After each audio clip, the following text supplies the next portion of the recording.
handmade gift is something special for not only you as a maker, but also the recipient. They'll cherish it forever. Whether it's an anniversary or a holiday, maybe Valentine's Day, birthday, whatever, this is the way to go. So this is a wooden bud vase, and the metal flower is a bird of paradise.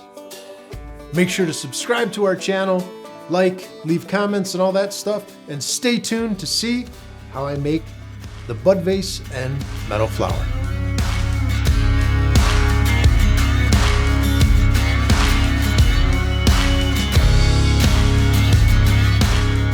I first turned a test piece out of cherry for two reasons, design and scale. I like it, but I wanted to make it a little more interesting, so I decided to use some mahogany and some sapele and make a laminate out of it.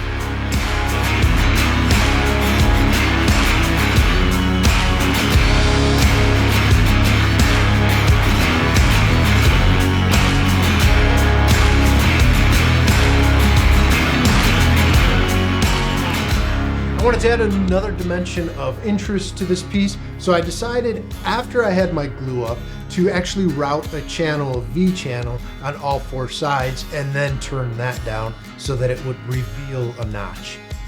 To do that, I needed to determine how big to make that V channel and how deep to make it. So what I started with was a piece of pine that was also the same size, square, and I went ahead and routed a V groove onto all four sides. I made sure that those depths were different, and I recorded the depth on this before I turned it down. Now doing this means that you're cutting an interrupted cut.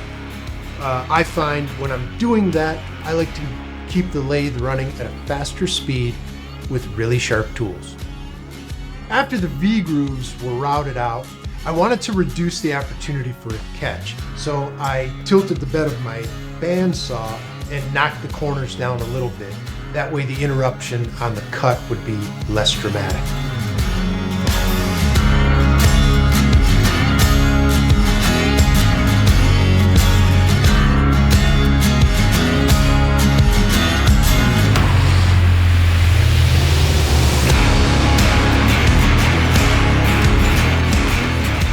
I knew I wanted the base to be square, so I needed to make sure I left enough room for me to do that.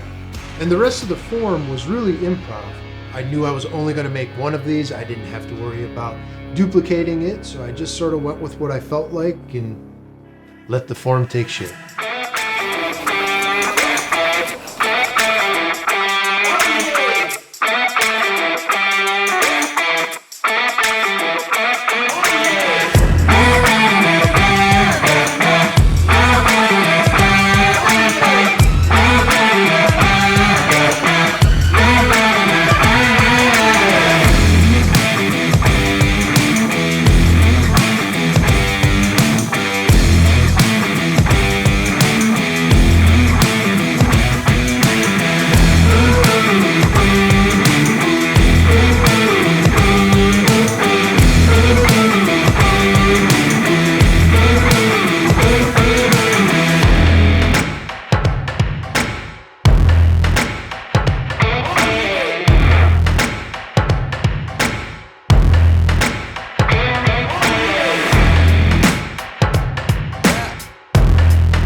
For the metal flower, I'm using 18 gauge mild steel.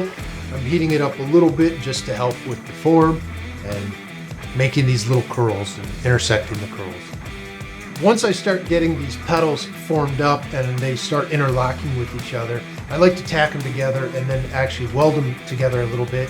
And I'm using a silica bronze to do that. Silica bronze melts at a very low temperature and it flows like honey. Super fun to work with.